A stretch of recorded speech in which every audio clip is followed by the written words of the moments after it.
Hello guys, welcome to YouTube channel. Illustration 6 के साथ हाजिर है। ये वाला सम प्रैक्टिकल मैंने आपको सॉल्व करके दिया है, सिर्फ एक्सप्लेन करूँगी और इसको भी खुद आपको पहले सॉल्व करना है, क्योंकि अब तक 5 सम हमने सॉल्व कर चुके हैं। अगर आपको 6 सम खुद से सॉल्व करने नहीं आ रहा है, मतलब आपने वो 5 सम को अच्छे से नहीं किया है, लिख के नहीं किया है, क्योंकि प्रैक्टिकल सम हमेशा आपको लिख के करना है। थ्योरी आप मेरे वीडियो देखने से आपको ओरली तो उस वक्त तो समझ में आ जाएगा, लेकिन जब आप करने जाओगे तब आपको नहीं करने आएगा। तो इसलिए आपको एक एक सम खुद से सॉल्व करके करना है, ठीक है। तो अभी आपको मैं बताती हूँ कैसा करना है ये वाला, और आप खुद से पहले करिए, फिर आप आंसर चेक करिए, ठीक है। तो कॉस्ट शीट रेडी करनी है 31 मार्च 2014 की, तो उसका फॉर्मेट बना देंगे तो for the year end date का। और यहाँ पे देख लेते हैं फिनिश गुड्स क्या है। स्टॉक ऑफ फिनिश गुड्स है, यानी ये ओपनिंग स्टॉक है। 1 अप्रैल दिया हुआ है तो ओपनिंग स्टॉक है, 31 मार्च दिया है तो क्लोजिंग स्टॉक है। तो ये ओपनिंग स्टॉक है, क्लोजिंग स्टॉक को माइनस करते हैं। रॉ मटेरियल दिया हुआ है स्टॉक, तो ये डीएम हो गया, डायरेक्ट मटेरियल में आएगा। ये क्लोजिंग है 31 है तो माइनस करेंगे। वर्क इन प्रोग्रेस का 1 अप्रैल दिया है तो ये एफओ में आएगा, तो opening stock in work in progress आएगा, और ये क्लोजिंग स्टॉक आएगा तो इसको माइनस करेंगे। तो तीनों चीज़ें दी हुई है इसमें। परचेस ऑफ रॉ मटेरियल दिया हुआ है तो वो आप ऐड करते हो। कैरेज इन्वर्ट रहता है उसको भी ऐड करते हैं।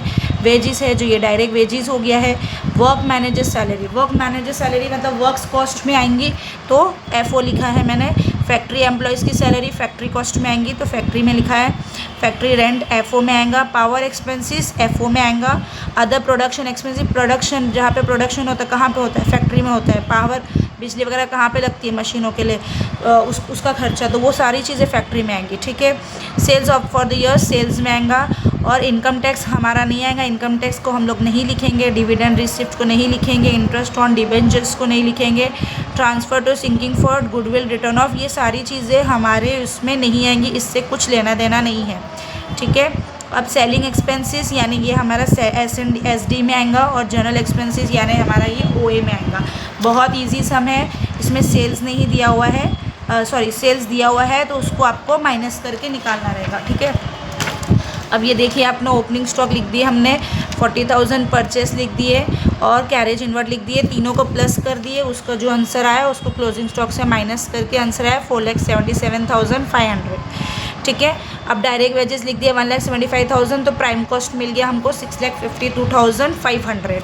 अब फैक्ट्री ओवरहेड्स को ऐड करेंगे, तो इसमें कोई एडजस्टमेंट नहीं है, इसलिए मैंने आपको ये करके दिखाया है। तो बाकी जो भी मैंने एफओ लिखी थी वो सारे चीज़ का अमाउंट डाल देंगे। इसका टोटल आ जाएगा ये वाला 1,49,750।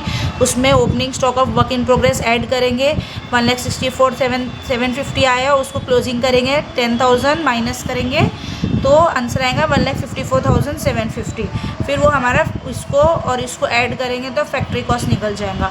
फिर ओए को ऐड करेंगे, ओए में सिर्फ जनरल एक्सपेंसेस है तो डायरेक्टली बाहर लिख के 32,500 को प्लस कर देंगे फैक्ट्री कॉस्ट से, तो हमको मिल जाएगा cost of production. Cost of production को ऐड, फिर उसमें ऐड करेंगे फिनिश गुड्स जो कि 6,000 दिया हुआ है, और फिर उसको अलग लिख देंगे। और cost of finish good closing stock of finish good भी दिया हुआ है तो उसको माइनस करेंगे। जो भी ये ब्रैकेट में दिया हुआ है मतलब मैंने माइनस किया हुआ है, तो उसको माइनस करेंगे तो 8,30,750 आएगा।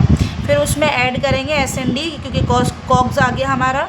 फिर सेलिंग एंड डिस्ट्रीब्यूशन ओवरहेड को ऐड करेंगे, उसमें सिर्फ सेलिंग एक्सपेंसेस दिया हुआ है गाइस, तो 16,000 को ऐड करेंगे तो इसका आंसर आएगा 8,46,750 आंसर आएगा।